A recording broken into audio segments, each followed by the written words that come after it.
This state, and including Kamala Harris, want to give them hundreds of millions of dollars to those same companies that have been undercutting Michigan auto workers. What a disaster, isn't it? Republican VP nominee J.D. Vance speaking in Big Rapids, Michigan yesterday, an area where EVs and EV batteries could become a political football this year.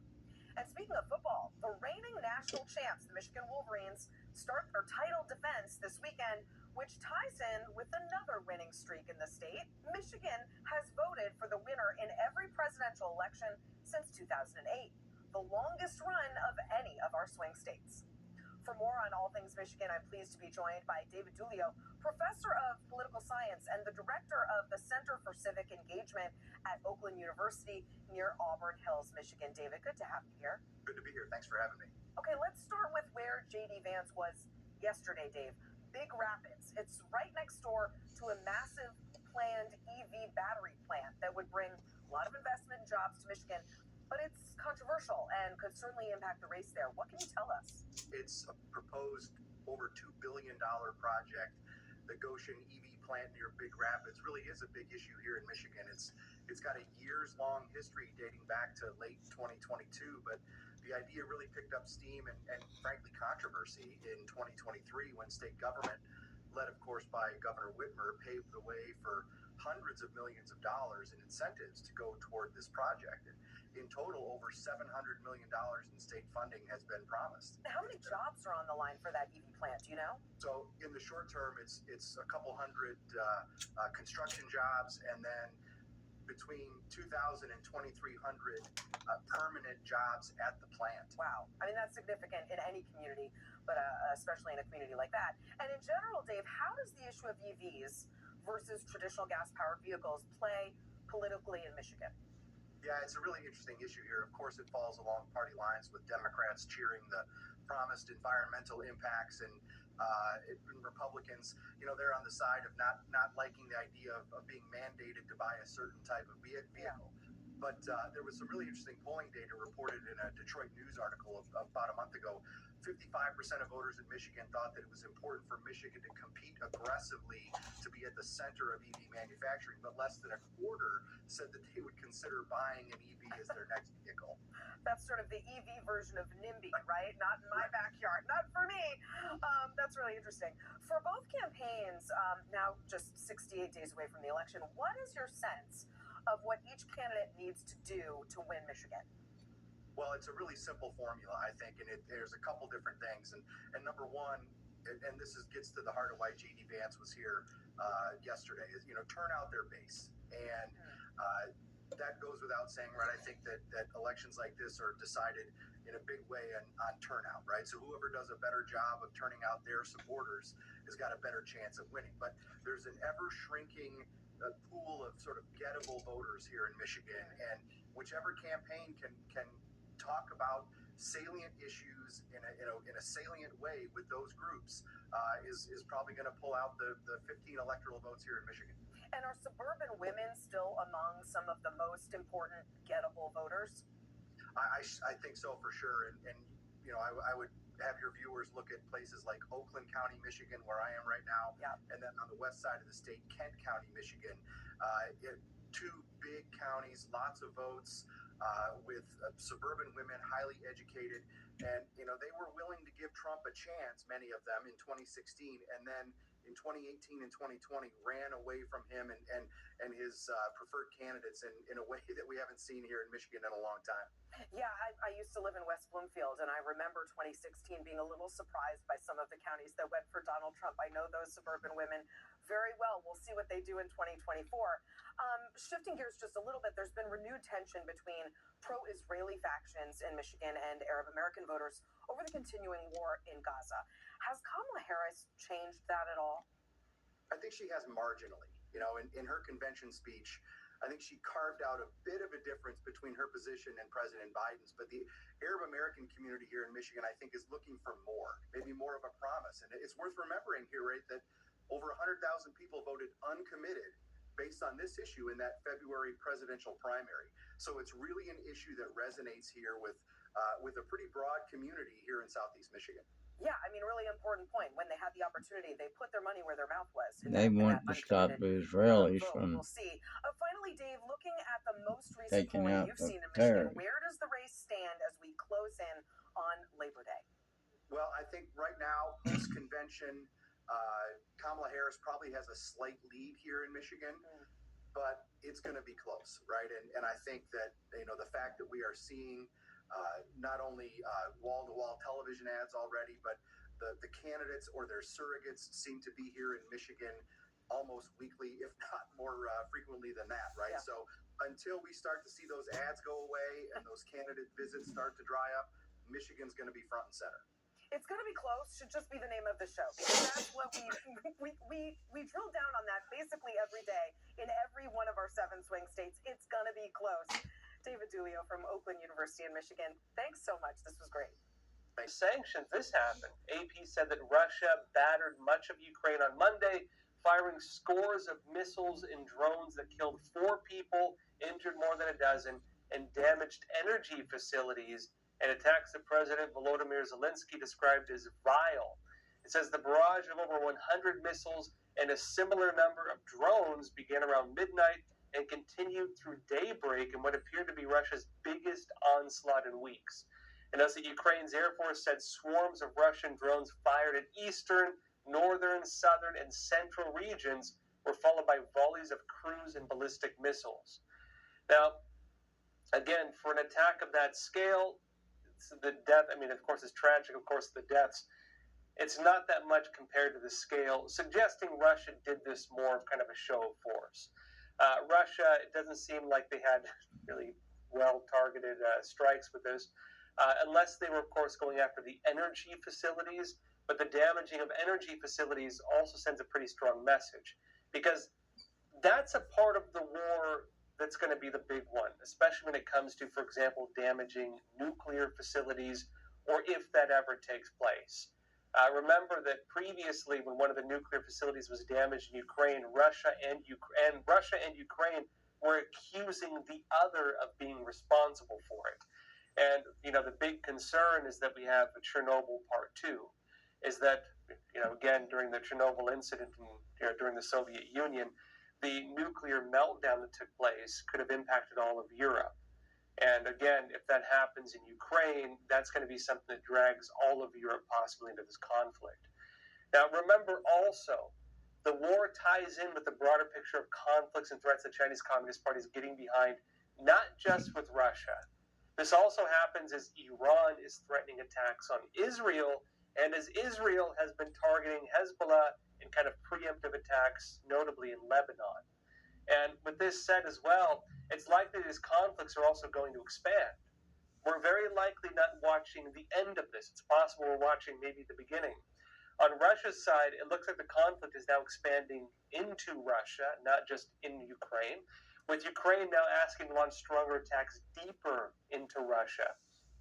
And again, while they have done some attacks into Russia, notably even doing a military offensive to take some of the border regions, and notably as well making it difficult for Russia to counter that, Russia has responded with missile and ballistic missile type attacks into Ukraine.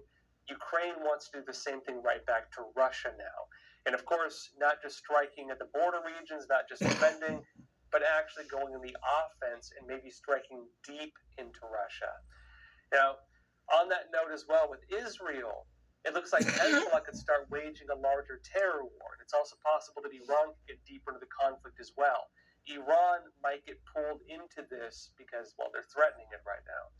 And this is also going to likely mean that the United States and European sanctions against the Chinese Communist Party, allied both with Russia and Iran, of course, North Korea also making threats right now, these sanctions are very likely going to expand. And this will also certainly very much accelerate an economic decoupling now taking place from China. Now, with that economic decoupling growing, this could have a serious impact on the Chinese economy in and of itself overall. And U.S. businesses are already on their way out of China. Now, I'll be talking more about this after we come back from a quick break. Trump has regained his lead there, giving him the state's 11 electoral votes if the election were held today. That immediately puts Donald Trump ahead 230 to 226. The percentages you see on the graphics are the probability the Hill assigns to winning each of our swing states. In Georgia, Donald Trump also holds a slight edge, and if that were to hold through the election, that would be a big deal. And for us here, that puts the former president up 246 to 226. In Michigan, some good news for Kamala Harris. She holds a slight edge there, which would narrow Donald Trump's lead to 246 to 241. North Carolina remains one of the most intriguing to watch here because the Harris campaign has now made this a very, very tight race there. But the Hill still says Donald Trump is favored in the Tar Heel state, which would extend his electoral lead 262 to 241. Okay, over to Nevada, another state that's been a bit of a roller coaster. Trump was leading comfortably there when Joe Biden was still in this race, but now not only has the race tightened, but according to the Hill, Harris now has a slight advantage. That would cut into Trump's lead 262 to 247. Here in Pennsylvania, Harris... Welcome back. The United States has rolled out 400 new sanctions against companies and individuals that are supporting Russia's war against Ukraine. Now, this includes individuals in Europe and entities, Asia, Middle East, whose products and services enable Russia to sustain its war efforts and evade sanctions. And a big part of this is the Chinese Communist Party, because it's been deemed the key enabler of Russia's war. The Chinese Communist Party looks to push back on these sanctions, but these sanctions against China, they only look like they're going to expand. This is very likely not the end of it. And notably, as this happens, the economic decoupling that's now taking place between the West and China is also very likely going to expand. Now, a big part of these are the businesses that are running in China. And it's looking like these businesses are trying to get out of China. IBM, notably, they just shut down their research and development operations in China. Wall Street Journal said that IBM is shutting down its China Research and Development Department, the latest retreat from the country by top U.S. technology companies. It says the company, again IBM, is moving its China R&D functions to other overseas facilities, according to, again, an IBM executive telling employees at a virtual meeting on Monday morning. And that's, again, according to employees who bring them back here? this. Now, this individual said that IBM is facing intensifying competition with China, with its infrastructure business declining in the past few years, again, according to the sources there. And look, we've actually seen similar trends elsewhere as well. Airline companies, they're also pulling business out of China now.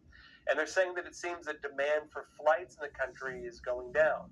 Remember, not only is China facing sanctions and tariffs and other things, they're facing also a consumption crisis. For some reason, Chinese people are just not buying things like they used to. Now, interestingly, Walmart is also dropping its stake in a Chinese e-commerce firm, which is JD.com. And that's important because that deal that Walmart had with JD.com, that was originally regarded as being the foundation of Walmart's strategy in China. Reuters said this. They said now it is tearing up that playbook by unloading its entire $3.74 billion stake in one of China's biggest online retailers, in another example of the volatile nature of its relationship with China. It says the unshackling from JD.com is emblematic of the broader strategic withdrawal of the world's largest retailer from the market, where profitability has proven elusive. In other words, these companies are not making money like they used to in China. It's not even aside from it's just not financially feasible for some of them to continue operating there. The several Western firms, including Walmart, are increasingly shifting investments and sourcing away from China to other developing countries. And interestingly, despite China's claims of economic growth, it's still considered a developing country. And it's moving business notably to India, Pakistan, Bangladesh, to improve their supply chain resilience, meaning that, again, if you want to operate in China and the Chinese Communist Party starts restricting key materials or iron or rare earth minerals, or maybe shuts down trade entirely because they do a new lockdown, well, that means your supply chain gets hit.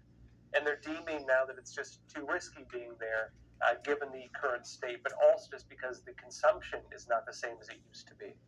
Now, interestingly, we're watching similar trends happening not just even at the business level, not even with airlines, but even with private equity firms, some of the biggest financial companies. Financial Times said this: They said most of the world's biggest private equity firms, including Blackstone, KKR, and Carlyle, have put the brakes on deals in China this year as geopolitical tensions rise and Beijing exerts tighter controls over business. They're being squeezed from both sides. International conflicts, tariffs, sanctions, and then Chinese Communist Party pushing back on that and going against the businesses all caught in the middle. And these businesses, these equity firms, everyone else, they're getting squeezed and they're pulling out. Now, notice the figures underscore how quickly overseas investors' enthusiasm for China, once a hot market, has waned in recent years. And notice the same 10 firms collectively made 30 investments in the country as recently as 2021 and similar numbers in earlier years, but the numbers have fallen every year since then. And notice that this year, 7 of the 10 have made no new investments at all. The figures from Dealogic show. Now, I notice as well that for much of the past decade, firms rushed to gain exposure to a large and fast-growing market, right? China. And it was, of course, they were buying stakes in Chinese companies that could later list in the U.S. And, the idea was they net their investors a large windfall, it says. But since the ride-hailing app Didi, which is, again, kind of like China's version of Uber, troubled New York initial public offering in 2021, Beijing has cracked down on overseas listings, leaving investors with fewer ways to cash out. In other words, the CCP is doing things that, even aside again from the trade wars and everything else, the Chinese Communist Party is taking actions on its side that make it so that investors who get their money in China can't necessarily get their money out of China. And remember, even for some Chinese citizens, they're facing this problem. When you have runs on the bank and they couldn't get their money out, it's not just Chinese citizens, it's anybody operating in China at this point. Now, they note that China's slowing growth has deterred investors, as have planned U.S. restrictions of private equity investment in some Chinese technology, because the CCP is also putting regulations on that as well. Now, with the current economic problems the Chinese Communist Party is facing, even Chinese companies are having a hard time in China, let alone Western companies. Even PDD Holdings, tied to Temu e-commerce, remember Temu and Shein being two of the biggest e-commerce sites, the ones projected to become some of the biggest e-commerce sites in the world? Well, they're getting hit hard now as well. They're facing trouble. Reuters said that China's PDD Holdings missed market estimates for quarterly revenue on Monday, as reduced consumer spending dented business at its domestic e-commerce platform Pinduoduo, sending the company's shares down more than 25% in early trade. And it's in a fragile economy, persistent weakness in the property sector, and high unemployment rates have led Chinese consumers to cut back on purchases. They're not buying things like they used to. And it says that's damaging the country's retail and e-commerce sectors. Now, aside from the wars, the sanctions, the tariffs, the people are just not buying products like they used to. The Chinese Communist Party's own policies are also causing their own problems. Financial Times said that China's $4.4 trillion mutual fund industry has become the latest target of President Xi Jinping's crackdown on finance, with new laws limiting fees and funds now subject to tougher and more frequent inspections. And it said under new rules that took effect last month, mutual fund houses have to reduce fees for both passive and active products. That's as well that fund managers are also barred from purchasing third-party services, such as external expert consultancy. And it notes as well that funds also face on-site audit checks, with the National Audit Office starting a 2-month inspection of the accounting books for more than 10 leading mutual fund houses in June. And it notes as well, since late last year, securities regulators have closely monitored the trading activities of top mutual fund managers by size, requiring daily trade reports if net sales occur.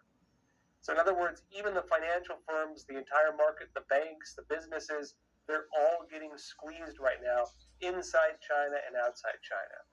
And even the programs the Chinese Communist Party has launched to try to save some of these industries, those don't seem to be working either. Newsweek said this.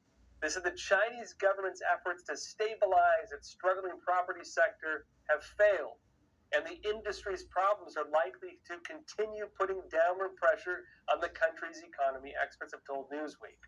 Now, it's in recent months, particularly following April's meeting of the Chinese Communist Party's powerful Politburo, right? Top level of the Chinese Communist Party. There have been attempts to stabilize the nation's property market after it was thrown in disarray in 2021 when real estate giant Evergrande Group defaulted on interest repayments. But it says despite the introduction of measures, which included reducing down payment requirements in some places, getting rid of the floor of mortgage rates, and easing purchase restrictions, quote, there's still no evidence that these measures are doing anything near enough to stabilize the market. That's according to David Lubin, the Michael Klein Senior Research Fellow in the Global Economy and Finance Program at Chatham House think tank, telling, of course, Newsweek. And he adds as well, it doesn't feel like there's been any real improvement in the real estate sector in China. Now, remember, the CCP was trying to bail it out. The Chinese Communist Party is trying to fix the whole property market. They're even saying they're just going to buy all the properties themselves using government money. Some of the money they delegated to that actually never even got spent on it. The whole thing kind of met with disaster already, and it's already not working. And notably, we're also seeing these trends in a lot of other areas. Chinese oil, for example, being one of the other big ones. We're also seeing these trends in areas where the Chinese Communist Party used to have global monopolies, including areas like rare earth minerals and other key metals. And remember, if you have a monopoly, if your economy and your numbers and everything else are based on you dominating the entire market, and you suddenly lose a good portion of that, what happens to your economy? Well, if your bubble has gotten as big as it can possibly get, it's either going to burst or it's going to contract. Right now, it's contracting at rapid rates, meaning that they can't grow beyond a certain threshold. And the system they had, the economic situation they had, was based on that being basically at the maximum threshold. Now, again, part of these problems, they're coming from sanctions and tariffs coming from abroad. Part of it is being caused by the Chinese Communist Party becoming more authoritarian and even getting itself involved in different wars, which is scaring away foreign investment. But a big part of this is also